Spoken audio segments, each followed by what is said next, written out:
predestinou, também os predestinou para serem conforme a imagem do seu Filho, a fim de que ele seja o primogênito entre muitos irmãos.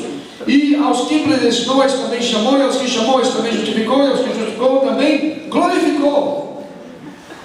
Olha, Paulo fala, esse versículo ele é polêmico, porque Paulo usa a palavra predestinou. E aqui vem uma doutrina chamada predestinação. Então Paulo, para mim, eu acho maravilhoso essa declaração. É uma verdade. E a verdade é como uma luz que não se pode ocultar. Que existe pessoas no mundo que são predestinadas para a salvação. Mas sabe quais são as pessoas predestinadas para a salvação? São as mesmas predestinadas para serem conforme a imagem de seu Filho Jesus. Se Jesus é o seu Deus, se Jesus é o seu Rei, se Jesus é o seu Senhor e seu Salvador, então você está predestinado em Cristo para a salvação. Aqui, existem várias linhas sobre predestinação, mas aqui eu aprendi, que os meus professores também criam e ensinaram, é que na verdade a predestinação é para o Cristo. O Cristo foi predestinado. E todos aqueles que juntar na mão de Cristo vão ser também. Se você entrar em Cristo e Cristo entrar em você, está predestinado, irmão. Mas se eu não for predestinado, aquela teoria, aquela doutrina calvinista, eu acho que é da predestinação, que eles falam, se você não for predestinado, irmão, você está na igreja perdendo tempo. Mas quem vai saber quem é predestinado e quem não é? A gente não vem com um carimbo, com uma marca. Não tem como saber. Então, já que eu não sei, não posso saber com a minha mente humana, racional, né? Eu dependo de uma revelação, eu dependo que Deus fale comigo, se eu sou predestinado ou não. E às vezes a gente não ouve a voz de Deus, a gente não sabe ouvir a voz de Deus, a gente não sabe realmente como Deus está falando, quando Deus está falando, por que Deus está falando. Nós temos todas essas limitações, né? A voz de Deus não vem às vezes tão perfeitamente como a voz minha que você está ouvindo. Agora, se eu não sei se eu sou predestinado, eu posso pedir para ser, eu posso buscar ser digno de ser predestinado, e você vai descobrir que você é. Porque Deus é bom, porque a vontade de Deus é salvar todos, porque Deus ama todos. Então o problema não é com Deus, o problema é com a gente. Deus está nos chamando para a salvação. Deus está até agindo nas circunstâncias para contribuir, para colaborar conosco. Então não é Deus que não quer salvar. Agora, predestinação, na verdade, é uma palavra que joga muita luz na nossa mente sobre a questão do futuro, sobre a questão do destino. Mas a verdade de Deus é que Deus sabe o futuro. Nós é que não sabemos.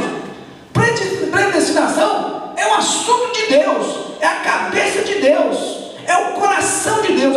Deus sabe, mas não é porque Ele sabe que Ele não quer, ou que Ele vai prejudicar, ou que Ele vai querer que alguns vão para o inferno e outros vão para o céu. Nós não podemos pensar como Deus, nós temos que pensar como homem. Nós somos homens, temos que pensar como homem. O problema é quando o homem quer pensar como Deus. Aí ele começa a querer definir: você vai para o céu, você vai para o inferno. Você pelo jeito vai para o inferno, mas não adianta ficar na igreja não, você vai para o inferno. Você está predestinado para o inferno. Isso criou muitas polêmicas nos séculos passados, né? Uma discussão que trazia muita tribulação para muitas pessoas, especialmente aqueles que não conseguiam, né, viver uma vida cristã autêntica.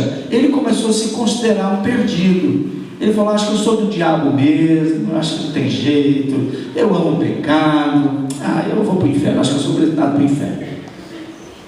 E começou a acontecer esses tipos de pensamentos, e certamente muitas pessoas foram para o mundo e sofreram, e com certeza muitos depois voltaram mais machucados, mais quebrados, por causa de deixar entrar uma mentira do diabo de que ele não era de Deus, porque ele estava tendo muita dificuldade de ser cristão. E de uma certa forma, todos nós temos dificuldade de ser um cristão verdadeiro, autêntico. Passamos por momentos críticos. Mais difícil fica ser um cristão, principalmente quando você considera que está passando por injustiças, passando por uma situação que você não acha correta, não acha legal, que você não entende Deus. Você é tentado a ficar revoltado contra Deus. Às vezes você passa por uma fatalidade, uma situação muito forte, um sofrimento muito forte. Você é tentado a ficar contra Deus. Aí você é tentado a pensar: não, eu não vou servir esse Deus, eu não acredito nesse Deus, ele é duro comigo, ele é mau comigo. Olha, esse é o momento que esse demônio vai dizer: ah, você não é predestinado. Está vendo lá? Aí o espírito da comparação, misericórdia, isso aí é coisa do diabo. Olha lá para o outro, olha, ele é de Deus, olha lá, a vida dele, só flui, ele é de Deus. Você é do diabo, olha que tua vida vai para baixo. Se você pensar nisso, você não serve a Deus, você não tem força para servir a Deus. Deus sabe todas as coisas, você não sabe nada. Então, meu filho, fica com Deus, toca o barco, espera na sua graça, na sua misericórdia, porque esse tempo ruim vai passar. Deus tem planos, Deus tem propósitos. Você olha na Bíblia, a vida de muitos desses homens que foram escolhidos por Deus, eles não tiveram vida fácil, não. Eles não tiveram moleza, não. Aliás, o começo da vida daqueles escolhidos de Deus sempre foi muito difícil. De José, de Davi, de Moisés, foram todos homens que passaram um começo de vida muito duro, muito difícil, muito duro. Mas depois você entendeu por quê. Depois você olha lá na frente e você entende por que eles tiveram um começo de vida difícil. E muitos que tiveram um começo de vida fácil, depois no fim ficou difícil. O exemplo de Salomão, filhinho de papai, teve tudo na mão. Deus abençoou poderosamente, mas no fim da vida de Salomão, ele não mostrou tanta sabedoria como ele sempre pregou, ensinou e escreveu. Aliás, ele cai nos seus próprios, contra os seus próprios ensinos. Ele vai contra o seu próprio conselho, adorando ídolos das mulheres. Entendeu? Ele pregou contra ele mesmo. Então, a verdade de Deus é imutável. Que tem pessoas predestinadas, tem. Você deve acreditar que você é. Aliás, vou te dar um bom argumento para você acreditar que você é predestinado para Deus, para o céu e para a glória. Vou te dar um bom argumento. Até porque você não tem nada a perder. Vamos dizer que você não é predestinado para o céu, mas você vai viver como se fosse. Amém? Você vai chegar na presença de Deus. Já pensou a lição de moral que você vai dar em Deus? Pô, Deus, o Senhor está falando agora que eu vou para o inferno? Caramba, vivi uma vida procurando ser um cristão verdadeiro, sincero, fiz a minha parte. Pô, agora o Senhor está falando que o meu lugar é no inferno? Pô, Deus, que cara é você, hein? Você acha que você vai dar moral para Deus? Você acha que você vai passar sermão de Deus, meu filho? Nem brinque com isso.